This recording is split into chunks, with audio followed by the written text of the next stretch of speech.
नमस्कार. आज आपण मकर संक्रांत दिनानिमित्त इथे तिळाची वडी करणार आहोत.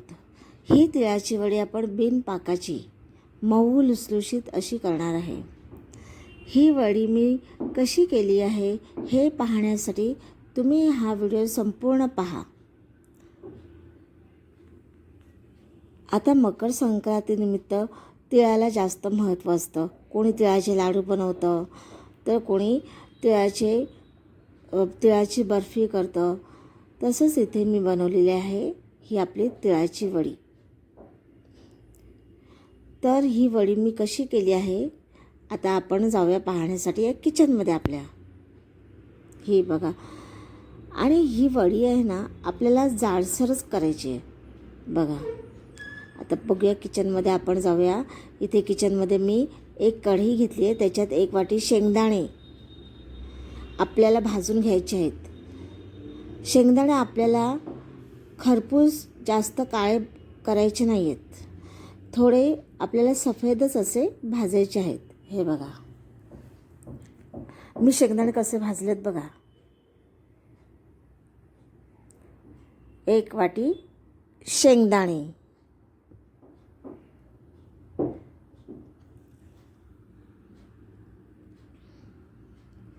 1 वाटी शेंगदाणे घेतले. त्याच्यानंतर मी इथे 4 मोठे चमचे किसलेले सुक्कं खोबरं घेतलेलं आहे.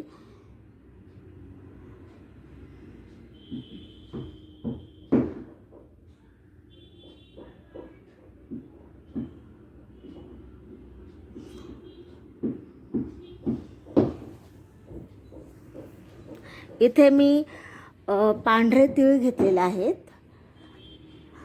1 वाटी अनपॉलिश असे पांढरे तीळ घेतलेले आहेत.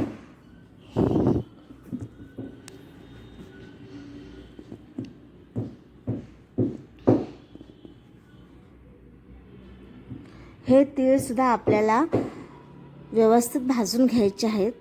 तीळ सतत ढवळत राहावे, जेणेकरून तीळ खाली करपणार नाहीत, सगळ्या बाजूनी व्यवस्थित भाजले जातील.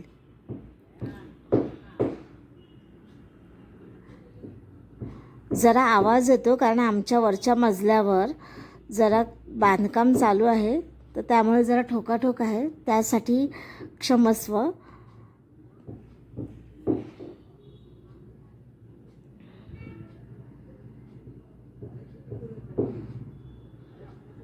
बघा,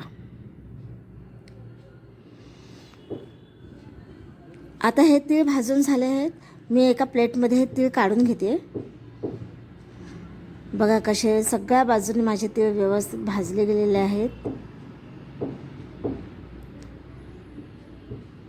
हे सगळं भाजण्याची प्रक्रिया जी आहे ना, ही आपल्याला बारीक गॅसवर, मंद गॅसवरच केली पाहिजे. आता इथे मी 2 वाट्या गूळ घेतलेला आहे. प्रमाण बघा, 1 वाटी तीळ, 1 वाटी शेंगदाणे आणि 2 वाटी बारीक चिरलेला गूळ. गूळ बारीक चिरल्यामुळे आपला पाक लवकर तयार होतो. हे बघा, असं हे मी 2 वाट्या गूळ घेतलेला आहे. आणि इथे मी ह्या तीळ मिक्सरमध्ये भरड केली आहे. हे बघा, या तिळाची मी भरड केली, म्हणजे मिक्सर आपल्याला थांबत थांबत फिरवायचं आहे, म्हणजे आपल्याला अशा पद्धतीने तिळाची भरड मिळते.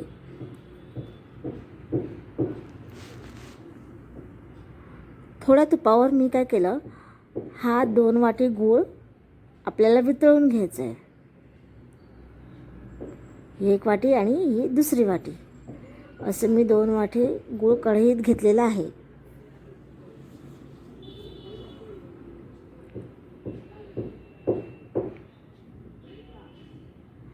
आता या गुळाचा पाक होऊ नये म्हणून एक टीप म्हणजे याच्यामध्ये मी 2 चमचे पाणी घातलेलं आहे.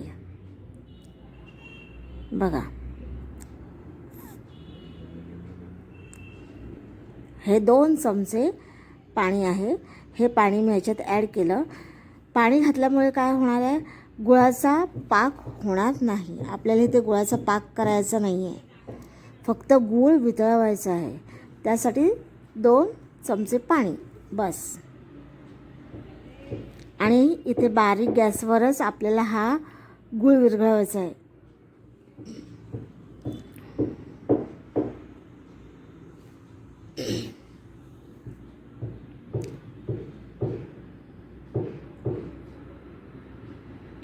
इथे हा गूळ आपला हळूहळू विरघळत आहे.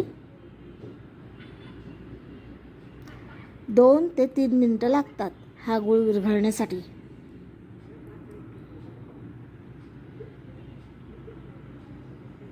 बघा, आपला गूळ पूर्णपणे विरघळलेला आहे आणि पाकही तयार झालेला नाही आहे.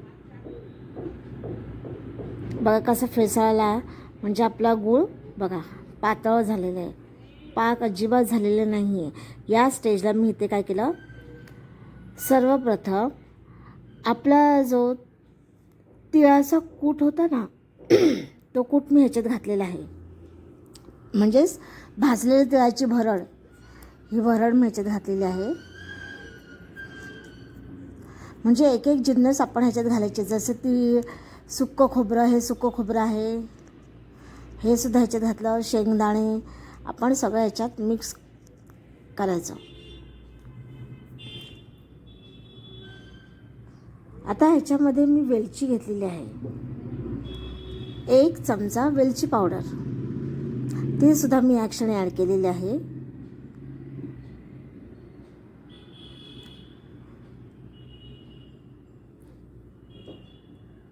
आणि हे सगळं मंद आचेवरच आपल्याला करायचं आहे.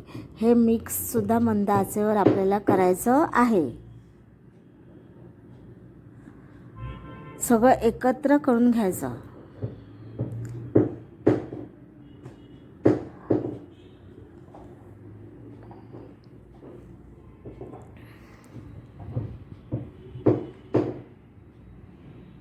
आपल्याला इथे असा गोळा करून घ्यायचा आहे. गोळा घट्ट असता कामा नये, तो गोळा एकदम सरसरीत असं असला पाहिजे.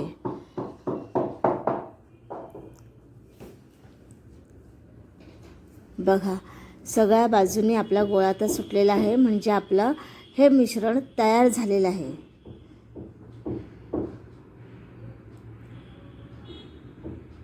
ह्याची कन्सिस्टन्सी बघा कशी आहे.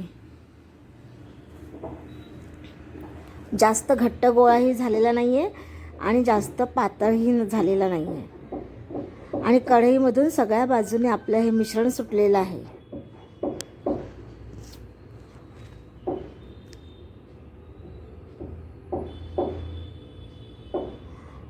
आता आपल्याला काय करायचं आहे, हे बघा सगळं मिश्रण आपलं सुटलेलं आहे. आता मी काय करते, कढई एक साईडला ठेवणार आहे.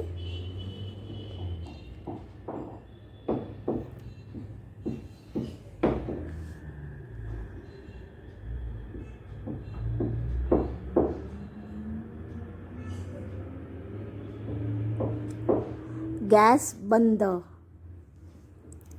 सगळ्या बाजूने आपले ते व्यवस्थित झालेले आहेत करून मिक्स.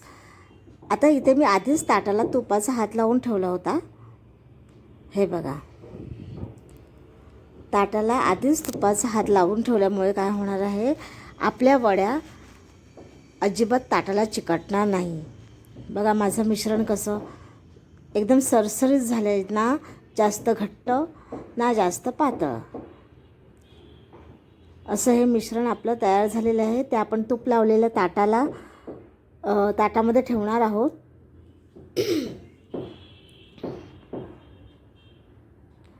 आणि तुम्ही असं ताटामध्येच हे थापून घ्यायचे आहेत. या वड्या आपल्या जाडसर असणार आहेत. आता मी हे उलटण्याच्या साहाय्याने करते. तुम्ही काय करणार, आपली वाटी असते ना, त्या वाटीच्या तळाला तेलाचा हात लावायचा आणि त्याने थापून घ्यायचं, म्हणजे आपला हातही भाजणार नाही आणि हे वड्या एकसारख्या थापल्या जातील. हे मिश्रण एकसारखं थापलं जाईल. हे बघा,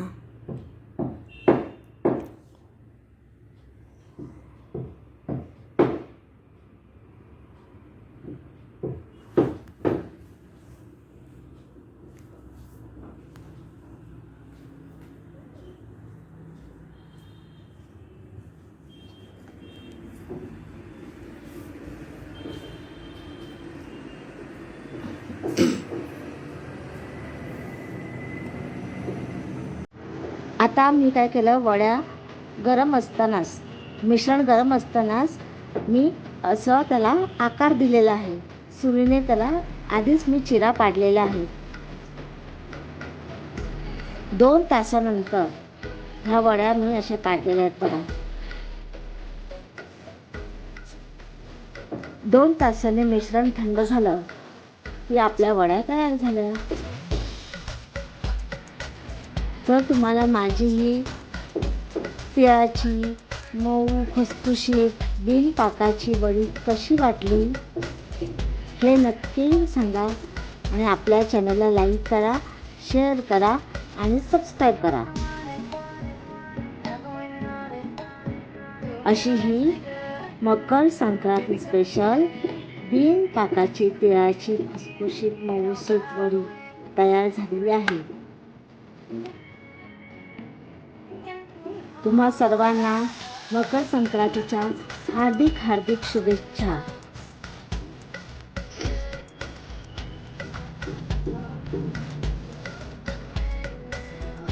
बघा किती छान दिसतात वड्या. वड्या पाडून झाल्यावर जे साईजचं मिश्रण होतं ना, त्याचे मी थोडे गोल आकार, थोडा चौकोनी आकार असा दिलेला आहे. अशा आपल्या वड्या तयार झाल्या आहेत. थँक्यू.